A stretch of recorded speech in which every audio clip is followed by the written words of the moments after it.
Hello guys, in this video I'll show you how to activate oil face paint. Instead of water, you need to use a brush, sponge or spatula to pick up the paint. A flat spatula or paddle knife is ideal for your scooping. Rub it between your fingers, use the back of your hand to warm it slightly, then use a mixing palette and blend with a little oil-based mixing medium, like makeup remover or petroleum jelly.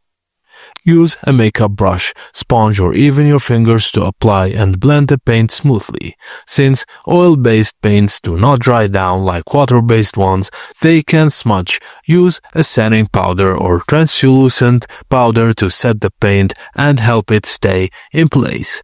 To remove oil-based face paint, use an oil-based makeup remover or baby oil, then wash your face with a gentle cleanser. Because activating oil-based face paint is different from water-based paints because it does not require water, and there's a guide to do it. Thank you for watching, and please don't forget to like and subscribe for more.